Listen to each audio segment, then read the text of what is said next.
Russian President Vladimir Putin on Wednesday praised volunteers who are giving help to those fighting in Ukraine.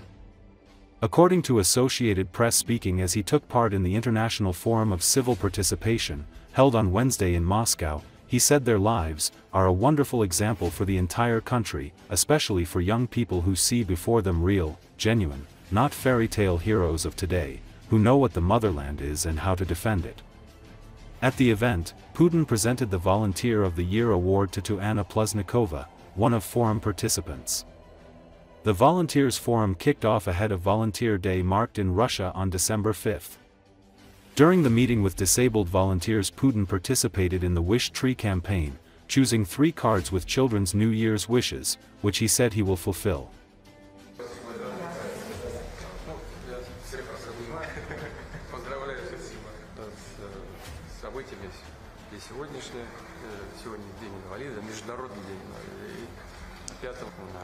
Это такой душевный порыв, который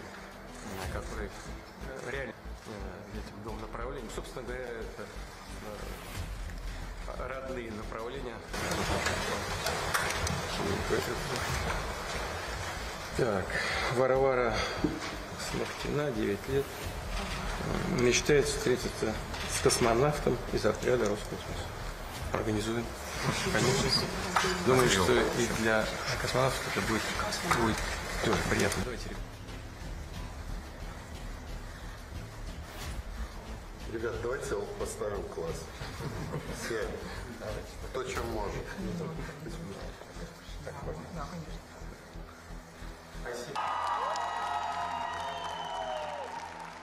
Спасибо. Добрый день, дорогие друзья. Я искренне... Садитесь, пожалуйста.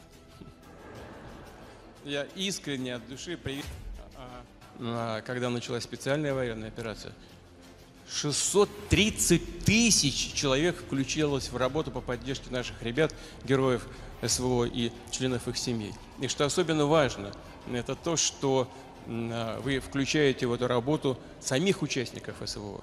И это замечательный их жизнь, это замечательный пример для всей страны, особенно для молодых людей, которые видят перед собой реальных, настоящих, не сказочных героев сегодняшнего дня, которые знают, что такое Родина, и знают, как ее защищать. Чрезвычайно важно.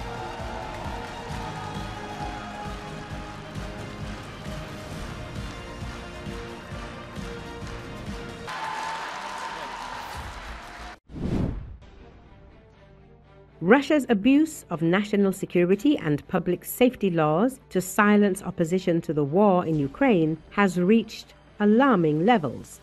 The UN independent expert who monitors human rights in Russia has warned recently.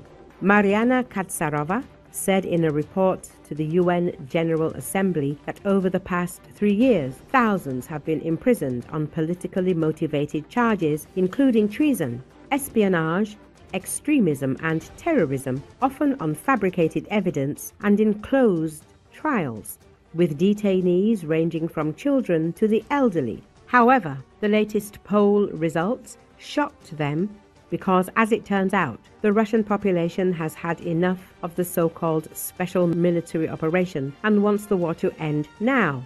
Recently, an internal survey prepared for regional Russian administrations ahead of the 2026 elections shows 83% of Russians feel fatigued from the war and 56% want it to end right away, a sharp rise from the previous year.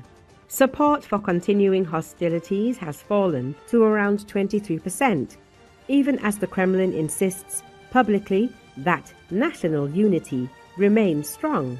RFU News media outlet reports.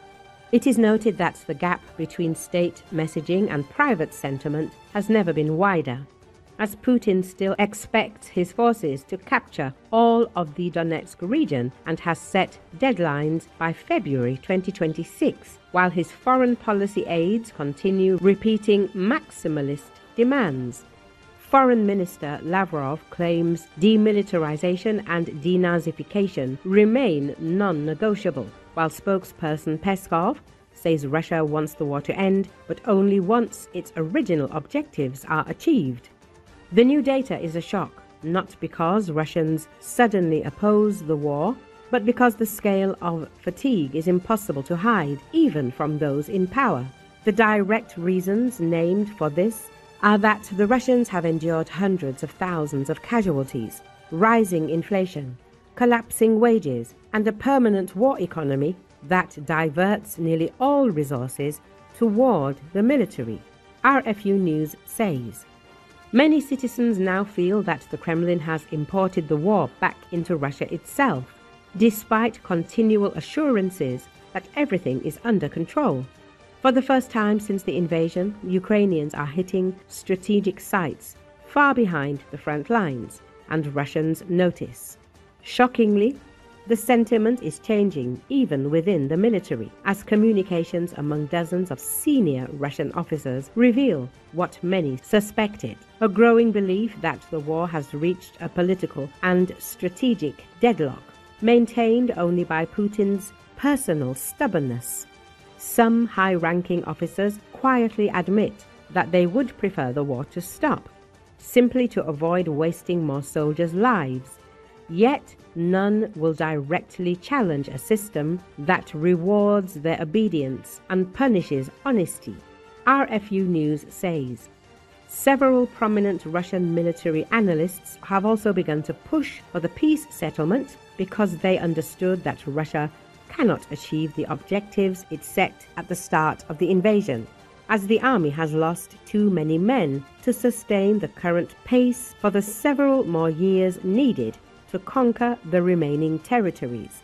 A widening rift separates Russian society from its leadership, and the military is no longer immune to this split. After nearly 4 years of war, Russian forces lose over 1,000 men a day, and replacing them has become increasingly complex. Russia's war against Ukraine is framed as Russia's war with the West, a message made even more explicit in the subheadings where special military operation is immediately followed by confrontation with the West. This subsection claims the West showered Ukraine with money and weapons and imposed illegal sanctions on Russia with the sole aim of seizing its assets.